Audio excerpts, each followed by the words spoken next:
Welcome back to another EverydaySportsFans.com video. I'm your host today, Chris, and today we're going to be doing a how-to guide if you ever plan on going to the Winter X Games in Aspen, Colorado.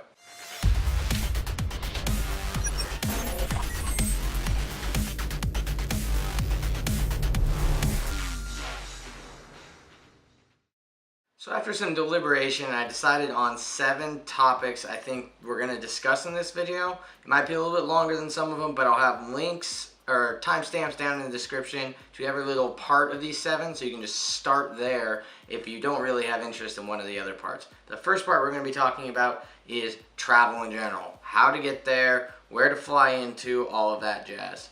Second thing we're going to be talking about is lodging. Where are you going to stay? What parts of the Aspen area do you want to stay in? Number 3 is transportation. How do you get to the events and all the stuff that you want to do while you're in town?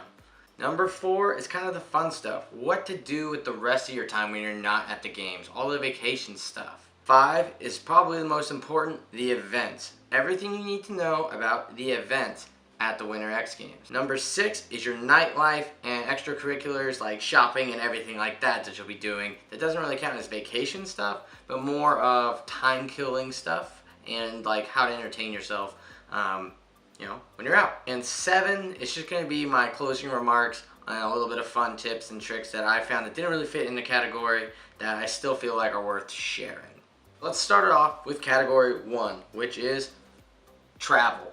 So, when traveling to the Winter X Games, you have a couple of options. Obviously, the most popular option and the easiest if you have the money would be live in Aspen or in the surrounding area or fly into Aspen. However, what I discovered was all the flights flying into Aspen seem to be more expensive than the other surrounding airports. Alright, so to cover all that, I have a list. So, bear with me as I actually have to read it because there's a lot of information I'm going to be rattling off real quick for some of you frequent flyers out there that have preference in airlines. Because, for instance, like me, I took Frontier, didn't know it was a no-frills airline. It was like $120 from Seattle to Denver, but I ended up paying more in baggage fees, which I should have checked anyways before I'd left, than I did on my actual plane ticket. Or myself, I'm an Alaska guy, so I wouldn't have wanted to take Alaska Airlines, but it was more expensive, but looking back, I should have done it. So I'm going to try to give you every airline that flies into all these airports.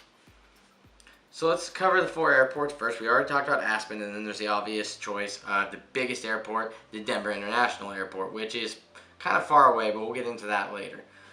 Then there's the Eagle County Airport. That is the second closest airport to Aspen. That's not Aspen. And then if you really have to, the Eagle County is just too expensive, Aspen's too expensive, and you don't want to fly into Denver, you have the option of the Grand Junction Airport. But if I had to rate them, I would go Aspen, Denver, Eagle County, and Grand Junction, just like how I read them. So if you're flying into Aspen, takes Delta flies in there, United flies in all year, and American Eagle. I saw a couple Frontier flew in, and tons of private jets. So if you have one of those, good, you're set. But the rest of us, it sounds like jets occasionally for big events and stuff do fly in there, but your constant 3 are Delta, United, and American Eagle. So for Denver, I shouldn't have to cover it. Just about every single airline in the United States and most of the world flies into the Denver International Airport. So your flight will probably fly in there. Now Eagle County. Eagle County has American, Delta, United, Air Canada, and American Eagle.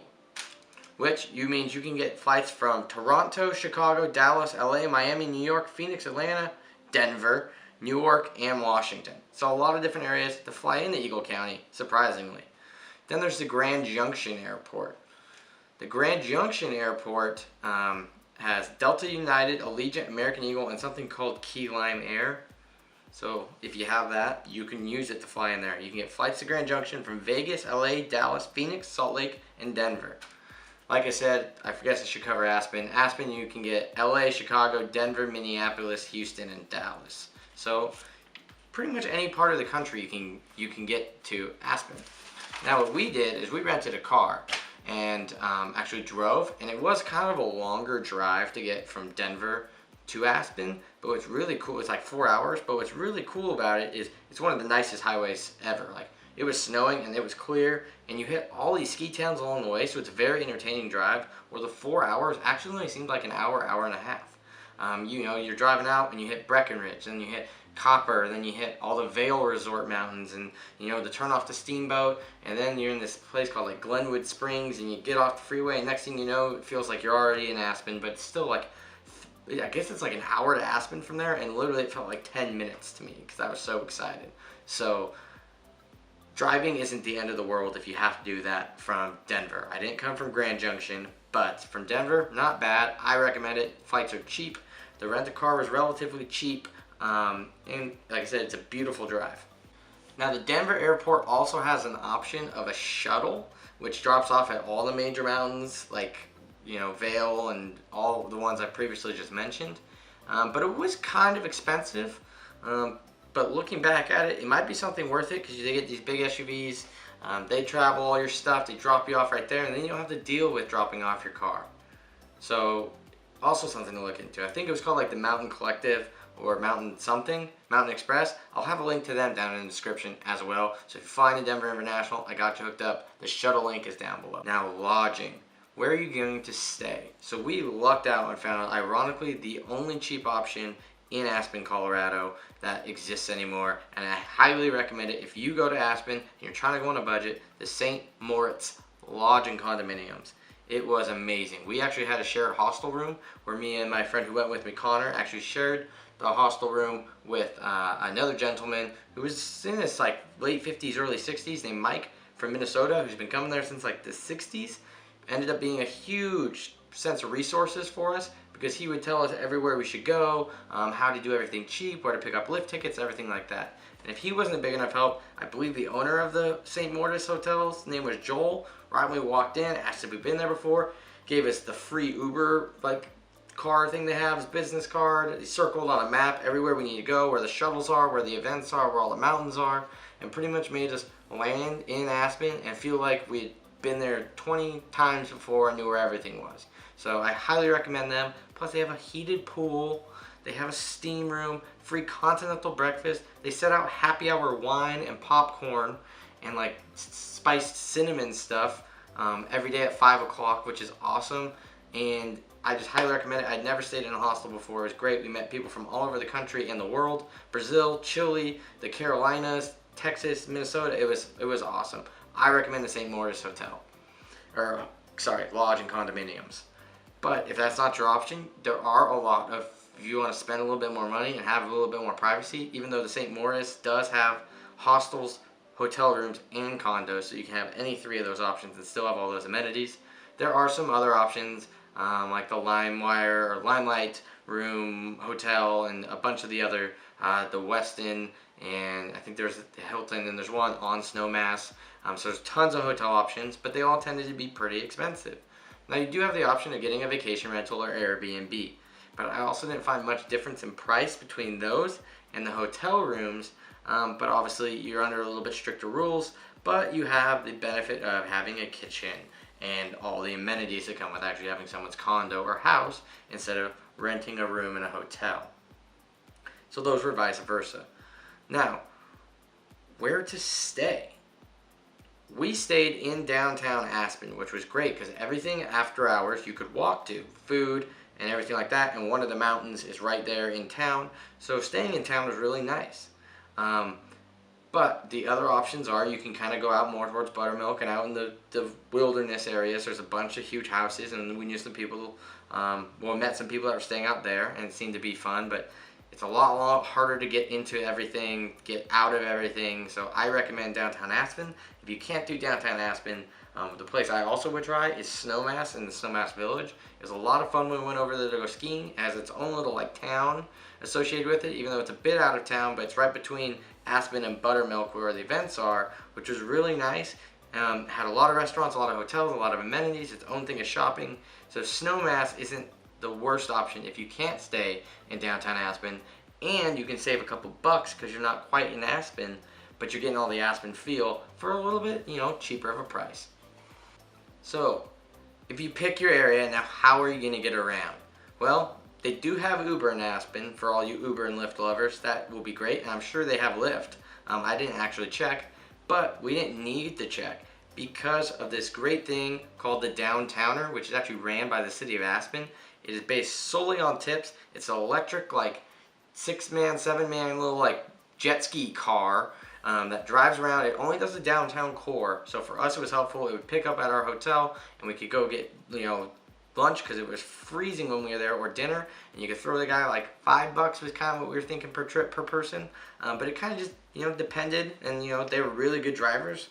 So that was an awesome amenity that pretty much you got a free ride that just you tip the guy in cash, and the city runs it. It was fantastic and super helpful for when it was like 2 degrees outside and you had been hitting up happy hour and you didn't want to walk on the icy roads to get back to the hotel. But if that doesn't do it for you, and if you're trying to go to one of the 4 ski areas, then or the events, the RFTA is their like city, county. The buses are great because they can get you to downtown and everything else like that you need when you're traveling to Aspen. You can get from every resort and everything like that I said. A couple other places you can go. The buses are crucial. The St.Moritz Lodge and condominiums is actually just 2 blocks away from one of the bus stops. So another reason to stay there. I'll have a link to them, by the way, in the description as well, because I highly recommend them, and you should all give them a try. They were amazing to us, and I know I'll be trying them if I go there again. So the vacation part. If you're watching the X Games, you're going to probably want to go ski. What most people don't know is Aspen, Colorado is actually made up of 4 different resorts. You have Aspen Mountain, or as the locals and most people there call it, Ajax, which is actually right in the heart of town, has a gondola and a couple ski lifts that run right out of the hotels. You have that option, which is super helpful if you're just like got back from an event, want to go do a couple more runs, and then go hit up happy hour. You also have the option of Highlands, which is very steep, has a lot of the more like backcountry type terrain, very cool mountain. Probably one of my favorites that we actually didn't get to go ski, but everything we heard and everybody was there, they highly recommended Highlands the most. The one they would recommend second most would be Snowmass, which is actually bigger than the 3 others combined. It's got its own little village. It's a bit out of town. It's also one of the places I recommend for those of you who've been tuning in the whole time to stay.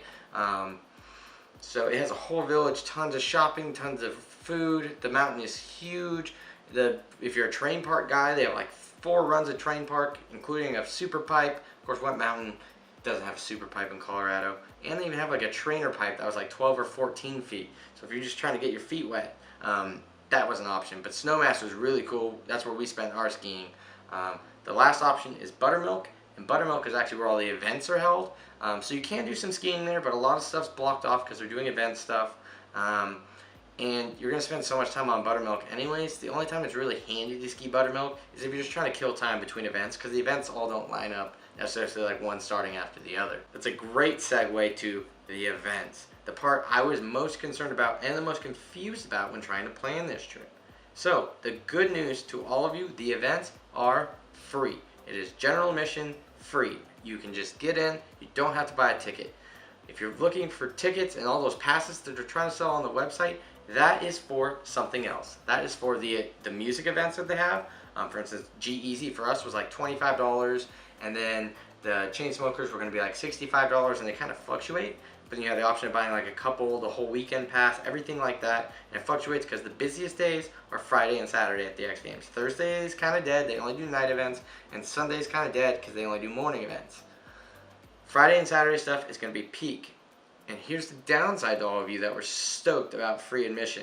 They are very thorough on checking you. If any of you have been to a music festival, even bigger than that, because this is supposed to be a family event. They get deep in their pat downs.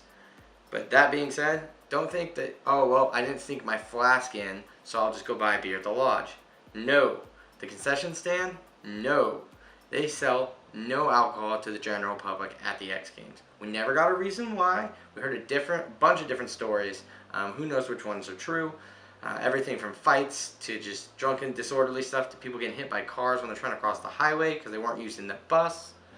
But yeah, no alcohol. But if you do want that, from what we were told, those VIP tickets that you can see and buy the suites, there's alcohol up in those, and that's that big corral thing above the corral, above the super pipe, that like 5-story building where the announcers are. apparently there's like lodging and warm areas in there that also has alcohol. Plus they build like a little VIP thing out of like storage containers that looks like an old timey like mountain video game lodge. That we saw some Bud Light, Coors Light kind of stuff in there. So it looks like they sell beer in there. And from everything we were told, if you buy the VIP tickets, you can get beer. But yeah, the lodge doesn't sell it anywhere on the mountain. But you can go to the other 3 mountains and they do still sell beer. So that's kind of how you have to get around it. Because the events don't necessarily line up. The evening events all kind of like overlap each other. But the morning events are like something at 11, then there's nothing till like 2, and then there's like nothing until the night event at like 8, and then there's something that starts at 10 right after that. So like the morning events you have time to go kill, come back, watch the next event, go home, eat some dinner, hit happy hour, change, shower, whatever you have to do to hit the night events, or more of the marquee events like men's and ski and snowboard pipe and the big airs and all that, where the slope styles and most of the snowmobile events are during the day. Now, I'm not going to get in depth on all the events. If you have questions about specific events, like how to watch or anything like that, you can leave a comment down below, and I'll make sure to get back to you and answer your questions on all the events. The other thing about this is we would go about an hour, 45 minutes to an hour early. We were front row at almost every single event we went to. There's no need to rush there. But if you get those VIP tickets, how it's set up is VIP is like here, then invited people, which is like friends and family of the athletes, is here, and then the media is like behind them, and then you're like a good 20 yards back if you're general admission, which kind of stinks. But on the super pipe, you can actually go up the pipe sides, which was nice. But otherwise, like those VIP tickets, I'm thinking if I go next year, I'm at least going to buy 1 day's worth. But they're like $300, so you gotta like plan that day to be on the mountain that whole day. Like in between events, you're gonna go get complimentary food and beer. So you know pretty much plan on eat and drink while you wait for the next event, which isn't totally unhealthy that they're promoting that. But if you're gonna spend $300 on a VIP ticket, that's what you gotta do. Now the nightlife. So pretty much, if you can't get tickets to the actual musical events, you can go to Belly Up, the bar downtown, and they'll have the events. Like the night before, the night after, but at a way higher price. And every single bar and nightclub is going to have a cover. There are no freebies in Aspen. Every bar practically charges a cover. And anyone that has dancing or a DJ will, I guarantee it. There's no like local grunge hole bar that you can go to and just shoot some pool and not pay cover. That being said, there are a lot of cool spots. I feel like every day we'd meet someone who would take us to a spot that I had never even read on the map existed, and every bar there is cool, and every bar is pretty much set up to be like an LA bar. But yeah, the big ones were Belly Up, which we never made it to because you had to pay an extraordinary amount of cover to get in there because they actually had the musical events there that night. But yeah, we enjoyed, I believe it's called The Onion, has a really good happy hour and everything like that. The Limelight Room had some really good deals. Speaking of that, deals, there's an article, I think it was Powder or Skier Magazine, How to Ski Aspen on the Cheap. I'll have a link to that down in the description. But like the Limelight and the Onion had like $3 or $2.50 like Bud Light bottles or something like that for happy hour. And the Limelight Room had a great happy hour or like appetizer pizza deal. So there are ways to eat for cheap. Then we went to like something called like Ed's or Mike's Pool Hall, which also had a Scar Bar, which was super cool. There are so many cool bars, everything from extremely upscale to trying to be your basic dive bar, but way more nicer. And you could order just about any drink you could think of, and that bartender could pour it lickety split for you. But yeah, town has 2 main mall type like complexes. They're not real malls, but that's where like everything from your ski rental shops to your Gucci and Lululemon and all that is going to be located in downtown. It's like a 4 square block little strip next to Wagner Park. Downtown is beautiful, but during the day it's very dead. Everyone's either skiing or at events, is what I take it. But everything's walkable. It's a beautiful town, tons of places to eat. Aspen Brewery was really cool. Highly recommend Aspen, even if it's not the X Games, just to go check out. You'll probably save some dollars too if you go in the off season like March and October. Alright, so to wrap this video up, my closing thoughts, number 7. What my experience personally was at the X Games. Obviously it's something I've been looking to do my entire life. Staying at the hostel, originally I was not stoked about. I'll be honest, I'd never done a hostel. I wanted to get a hotel room. My companion on the trip had done the hostel thing before, and he was like, no, we'll save money, this will be better. And I didn't quite have as much money as I wanted to leading up to this trip, so I was like, you know what, that is a good way to pinch some quarters so this trip's more affordable. It turned out to be the best decision ever. It reminded me a lot of my fraternity in college, where you have like a big common room where, like, if you were bored, if we were just ever during the day done skiing or whatever, you could go to the little like entryway. There was a fireplace, piano. There was always people down there you could chat with. Everyone was super friendly. The heated pool, hot tub. I mean, it's like a 5-foot deep, huge pool that if you want to see, check out the Snapchat feed. There's a picture of it in there. There'll be a link to that at the end of the video, so stay tuned for that. Steam room, just the best hosts. We met flight attendant from Minnesota. We met a guy who owns his own business in North Carolina selling koozies, like key lanyards and like coasters, and that's all he does. We met a guy from Brazil who has an online business selling sunglasses in Brazil. We met nurses from Houston, Texas, and Alabama, and we met these guys from the Dallas and Austin, and I mean, it was fantastic. Locals from Denver, so much fun, so many interesting people you can meet.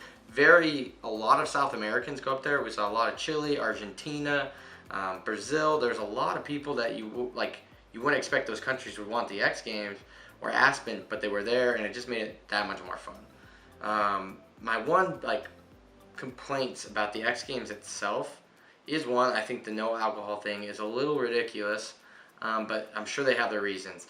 The other thing is the events aren't really set up for you being a spectator. That's the one thing you're going to be the most disappointed about when you go to the X Games. Like snowcross, you are sitting up on this bluff, you can barely see, or you're right at the starting line, which they don't use after they start because then they go around the rest of the track. They never come back to the starting gate. So there's no good vantage point to watch snowcross. At least this year. I heard it was a shorter course than it normally is. So maybe it's not always like that. And then just how the events were planned out. Like, for those of you who don't know, like Big Air is like a jam session. 20 minutes on the clock, whatever. But like, you don't have a clock anywhere that you can see. So you're just relying on the same thing you guys hear on TV is being like PA'd over the audio system to us. So every once in a while you're like, with 3:23 left, we'll see if we get time for everybody else. But like, you don't actually have like a legit clock to keep track of. The slope style, all you can really see is like half of the second to last jump and the last jump. Everything else, you're just watching it on TV. You'd be better off staying going skiing and watching from the go get lunch and watch it on TV while you're eating your lunch. The X Fest is fun, and I think with alcohol they would hold a little bit more people there. But the X Fest is pretty much people congregate, which X Fest is like their big, like where all the booths are, Harley Davidson, Jeep, where they sell merchandise, their booths, some artists, everything like that. Monster has a huge booth, the Navy. But it's supposed to be like fun, but people are only there like before events start and then kind of after while they wait for buses, and then it's dead. Like I said, when the events end, there's like 4 hours till the next event and no one's there. So I think if you can make it more where people stay on buttermilk longer, I think it would really add to the experience, where it's less of commuting to an event and then leaving. Is kind of what it feels like. You take a bus to the event ends, you take a bus back home or to the mountain to go skiing, and that was it. Otherwise, I still highly recommend it. I'm looking at 2018, but just a forewarning for the rest of you that are looking at 2018, there is the problem that the Winter X Games or the Winter Olympics are very shortly after. So there is that slight possibility that a lot of these athletes won't be going because they'll be already in the South Korea for the Olympics, or they're... Alright, so thank you for tuning into this everydaysportsfans.com video. Make sure you leave it a like if you liked it. And I can't stress enough, if you have any questions, I want to be an outlet for you. Leave a comment down below on anything you want to ask me about the X Games, and I will get back to it and make sure that I answer your question for you, because I know I had a lot going in, and I wish I would have had some of these answers coming before I got there. But now that I'm going out, I feel like I'm able to at least give you light on the answer if I don't have it, or give you the answer. That being said, if you enjoyed this or want to know kind of more what I'm talking about, get a better idea, make sure you check out the other two X Games videos I have. One is the highlight from our trips, kind of like everything we did, including events and skiing ourselves and a little bit of downtown life mixed into one video. The other video is my live Snapchat feed from day 1 to day 4 of my trip to the Winter X, so you get more of like the behind the scenes actual experience, non-edited raw footage of our experience in Aspen. Make sure you hit the subscribe button right here or the subscribe button down below so you get neat notifications every single time I post content similar to this, or just every content I post, because I really like you guys and it really helps my channel if you guys subscribe. So make sure you subscribe, share this, to your friends, family, anybody that you think should go to the X Games. Check out these other ones, leave a like, subscribe. See you guys in 2018 or 2019 at the Winter X Games or the next EverydaySportsFans.com video.